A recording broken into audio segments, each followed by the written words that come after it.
For Isaac Slade, the journey didn't end when he stepped away from the Fray. Today, he's writing new music, performing in intimate venues, and discovering that some of the most meaningful connections happen in smaller rooms. Ibotta is partnering with Take Note Colorado for a special outdoor concert at its downtown Denver headquarters. The organization is working to make music education available to every young person in Colorado who wants the opportunity to learn. Franny Matthews sat down with Isaac to talk about his evolution as an artist, why he's learned to trust his own creative voice, and how that journey led him to help advance Take Note Colorado's mission. It's a conversation about creativity, purpose, and the power of music to change lives. Well, Isaac Slade, thank you so much for sitting down with us today. Yeah. We are at Ibotta, and you're going to do a concert here.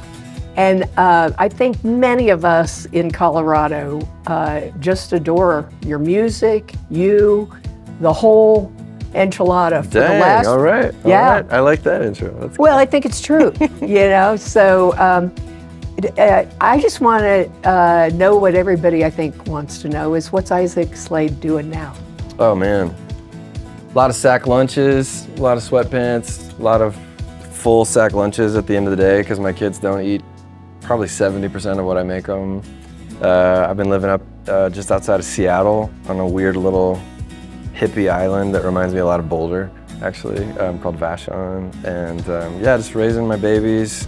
My partner and I are writing a bunch of music, trying some new music, and I have a partner in crime too in the studio that he and I have just been cranking away like a 9 to 5 banker's hours every week, just cranking on new music and covers and stuff. So you have a studio at your house? It's a little cabin I rent Yeah. On the island, yeah, that we can put all my gear in. So yeah, I've just been making music and living life deep into my middle age. So I'm always fascinated by creative process, and there's a lot of work that goes into it, Yeah. and it changes over time. So when you look at the decades that you've worked in the music industry, how have you looked at creativity differently? Well, I still feel like it's the Marvel comic guy, like going in, finding this lightning ball, and then like shooting it out. And all the good stuff I've ever made sort of has the inception of that, like some kind of weird, sacred, divine, creative act. And then you turn it into a 3.5 minute verse, chorus, bridge, chorus, song, or a music video, or a website landing page, or whatever it is that we're creating. So I feel like that first part has always been the same. And if I ever make anything that's not very good, I sort of like look back and realize I never had that kind of first inception moment. I was just like, I'm gonna write something that's gonna make me popular. What people like to listen to, and those songs are never good, or they're fine, they're just not great. But I think maybe the part that's changed has been learning to trust myself more, trust my voice, trust my kind of inner voice, trust that if something resonates with me, hopefully it'll resonate with somebody else too. I think it's Seinfeld. Seinfeld writes a joke a day, and he crosses it off on the calendar.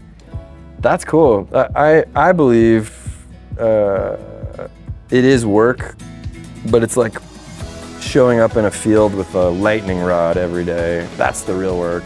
When you show up and start writing, the first draft's always bad, the second draft's usually a little less bad, and by that 5th, 6th, 7th, 20th draft, it's like the electricity is coming from somewhere. And I feel like some energy out in the universe is doing the real lifting, and we're all just like tuning in the FM and oh, there's my song. Yeah. Got it. Yeah, I get that. Yeah. Yeah. So in all this, you've made a big pivot. Yep. And so, I look at this and I think of these amazing times that you have been, you get into small venues as an audience, you get into small venues and the impact that has. And I think particularly coming out of the industrial age in the United States, we think, okay, here's a great idea and we scale it. And so is scaling really, how do you feel about that when you mix it with creativity? If we're the band and that's the stage, I used to think we had to be really different depending on what the crowd was. If it's a room of 30 people or 300 or 3,000 or 30,000. You have to sort of be different people. And I after whatever 1,000 shows I've played, I think it's the same person just slightly turned up in volume. And that actually is kind of a calming thing to me, because I can just kind of be myself a little louder or a little quieter or really quiet or really loud. So with that mentality, I just did this solo tour back in March and April, and it was just like turning myself way down. I wasn't running around and jumping on the edge of the stage and into the crowd. I was just kind of having like a lot of motion inward, and letting that kind of intimate exchange be the drama, let that be the action. And it was cool. It was a totally different thing for me, playing these big songs that we wrote for arenas, a lot slower and a lot more vibey and a lot like more man and piano and spotlight. But the songs were sort of written in that living room feel, and then we sped them way up and put drums on them and guitars. So in a way, it felt like I was visiting like my old high school. Like, oh, I remember you found me at 76 BPMs. Like, this is cozy, and like visiting my grandma or something. And it was so wholesome and powerful for me. Do you connect differently with the audiences when it's smaller? Big time, yeah. I mean, it's like, being in this room. There's 14 people in here. If I started singing right now, like, it's awkward. It's weird, especially for like 20 seconds. Everybody's like, oh my God, he's singing. Don't look at me, don't look at me. And I'm like, don't look at him, don't look at him. But in that intimacy, once everybody kind of calms down, it's like this, it makes the room just kind of swirl in this strange sort of, we're all human, we're all freaked out, we're all stoked about something, and we're hoping it works. Let's talk about Take Note. That has been a passion project for you. Tell us about what Take Note is.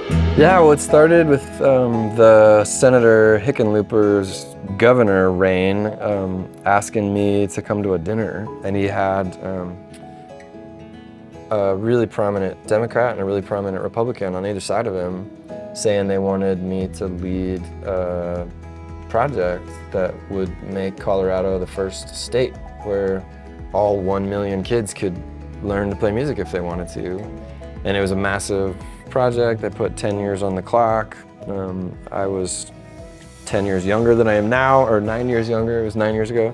And so I jumped in and started it with him and a couple key foundations and a bunch of really smart board members, all Denver, local, Colorado, Boulder people, and some people on the Western Slope. And we just started chasing what access to instruments and instruction would look like in a state our size that has, condensed urban areas and sprawling rural, suburban, and then, broad rural. And it's been a challenge. There's a lot of places we go in with like a truck full of saxophones, and they're like, we don't know what to do with this. We don't have enough money for lunches on Fridays. We don't have money for schools on Fridays. We barely have a football team. We don't have enough teachers. So, it's been a crash course in sort of taking the temperature of the state across all sectors, education, mental health, social, cultural, sports. It's been crazy, but we're close. We're getting really, really close. And we have one more year left, about a year left, and we're about 90% there. So I think it's right on track to sail across the finish line. Thank you for the work. It's awesome. Yeah, so that's great. We'll keep track on what you're doing with that. We thank you for that. We thank you for coming into Colorado and doing this concert. Yeah, thanks for having me back.